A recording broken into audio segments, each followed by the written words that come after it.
circuits. We tore down in Brooklyn, drove to Boston, did a set, and that was 40 hours, 41 hours straight. Although I admit we stopped to sleep for half an hour at a McDonald's rest stop on the highway because we were passing out the wheel.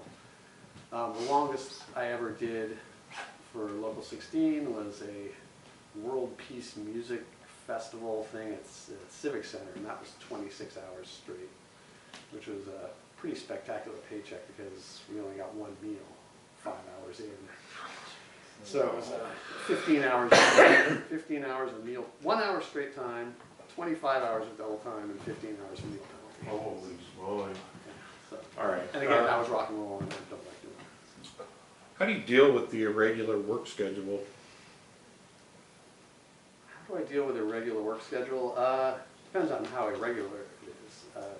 I sometimes have enough to drink to knock myself out at night, but generally I just try and roll with it. I find I like to work a whole lot of long hours all at once. Like, so if I have a job where it's 10 days of 14-hour days, actually I like that.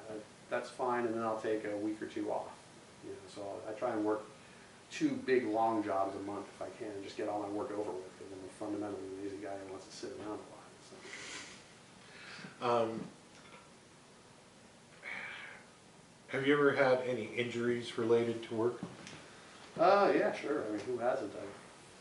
Can you restate the question? Have I ever had any Have I ever had any injuries related to work? Yeah, I've been shocked with 25,000 volts DC from a neon transformer up a ladder. That was pretty fun. I've went to break ice with a pickaxe one time and went up and my feet went that way, just like cartoon laws of physics, and slammed down my back pretty good, and worked for 2 weeks straight because it was the circus, and so you don't actually stop working.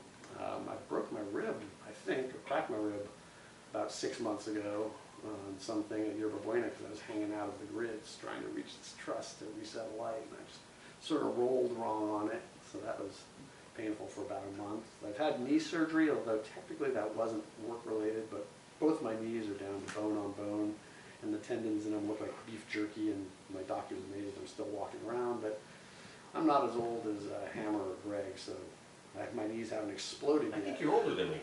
Am I? Yeah. I got Jesus Christ rookie card. But anyway, I've had I have partially torn meniscus, but they won't fix it till it tears completely, so I'm just waiting for something to fail drastically at work so I can actually get my knees repaired. Have you experienced any substance or alcohol abuse that you would relate to work? Sure. Not for a long time though. Back before I was in the local, when I worked doing a party lighting nonstop all the time for my old company, I would sometimes do bumps of crank and stuff to keep going if I was working, for instance, 20-something hours. But I never got addicted to it. I was always, the nice thing about me is, aside from being lazy, I'm also a cheapskate. So whenever a drug habit started ramping up, I'd get really mad and say, I can't afford this. How does your spouse feel about your job? Well, I got really lucky. I married a woman. Restate the question. How does my spouse react to my job? My wife, luckily for me, worked as an actor doing mostly community theater stuff. She also taught theater in schools, and she's done enough theatrical production to understand that things come up or go wrong. And so when I tell her I'm coming home at 5 or coming home at 7, that actually is the thing that makes her mad. She just shut up! You don't know when you're getting done with work.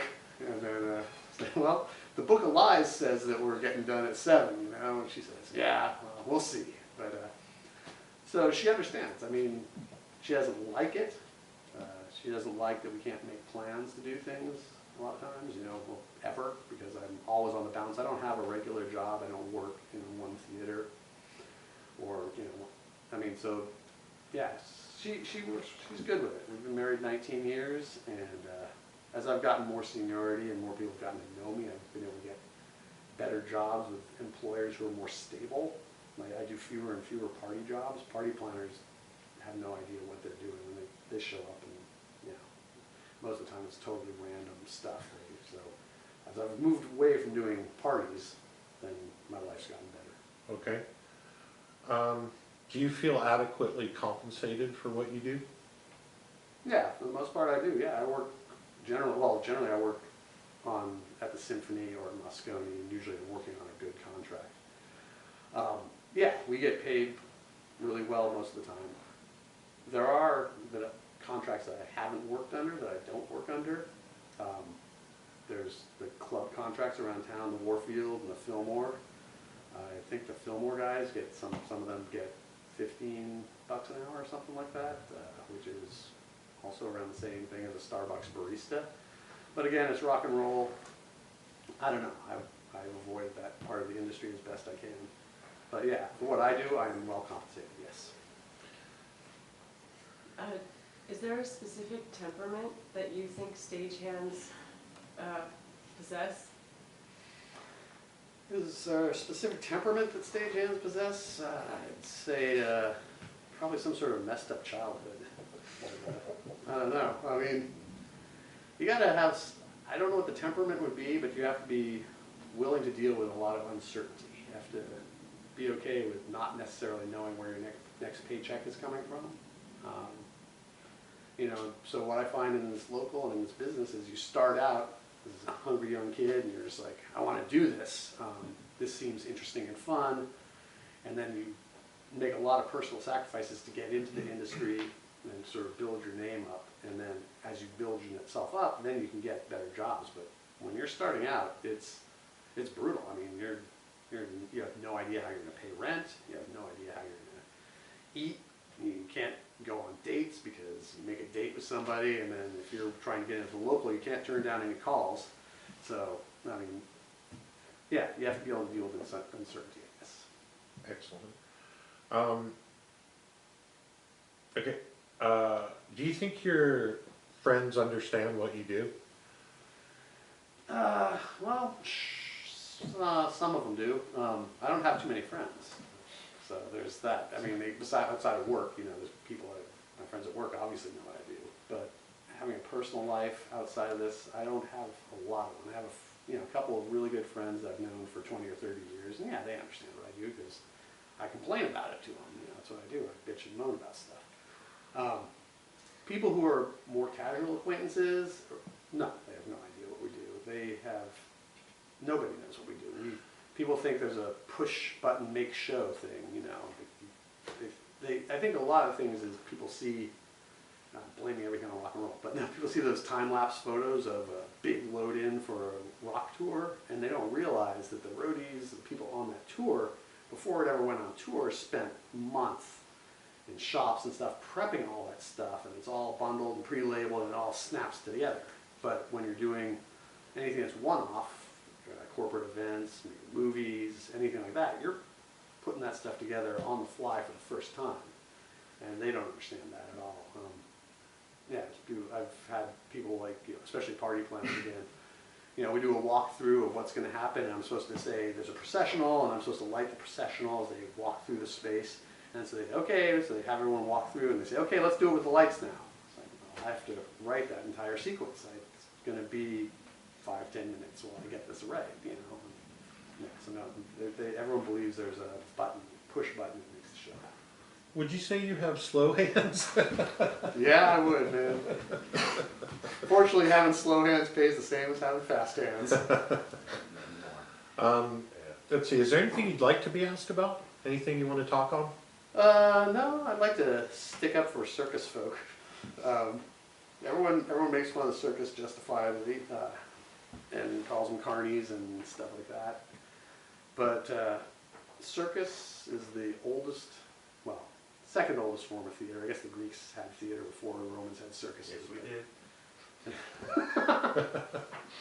So aside from the Greeks, the Roman circus was one of the originations of theater, and there's a lot of hillbillies and meth addicts running circuses all over the place, but It's a fantastically complicated thing. There's no other form of stagecraft where you have to go build the theater before you actually put on the show, so. Oh, yeah, one more thing. If you weren't doing this, what would you do? I kind of think I'd like to be a network engineer and sit in an office under fluorescent lights. I think that's it. Terrific. Bullshit. Excellent. Thanks, No, Will. I actually like doing networking. That's what Really? I've been on lately. That's funny. That was really good. Hey, can we get the three of you guys up here, please? For Three some of us. B-roll? Which ones? For some B-roll? Huh? What do you You want? three. Like a photo or B-roll? Yeah, let's get some B-roll of them sitting there and, Laughing? yeah, laughing. Shooting this. Now we're not gonna laugh. No, you're not. Yeah, you're doing it now. Fuck you, Harris. That's alright, you fucking Cardi. Oh, dude. Oh, my. You could fuck up a one-car funeral home with us. Thank you. Such compliments will get you everywhere with me. I did like the Greeks. That was good. Alright, everybody, are we doing? an We can interview? just do them right there. Yeah, just spin a light around. No. We're gonna interview him after the TV show, right? What? We're gonna put him all up there, but then we're interviewing him, right? I don't know. Are you a stagehand? Yes. Okay, do you want to be Perfect interviewed? worker. He's a communist, I'm not joking. And he is a He's a communist. communist. Alright. Yeah. You're in a communist space, so it's. He's my good buddy. He's still Okay. a communist. Well, then we'll do an interview with him. Fucking A. Fucking A. Come on, sit in the middle. What are you, afraid? You can sit on my lap. Oh, dear Lord. Sexual harassment. Only if I get a hard on. That's just how Greg says no chance of that. You're rolling. Here, I'll take this. I'll take the box. He's got a big lap. The bottom half. Yeah, 3.5 Greek, bottom half. A big lap. You could be a mall Santa. Yeah, get in there. Ooh, my Christmas goose Climb came down. early.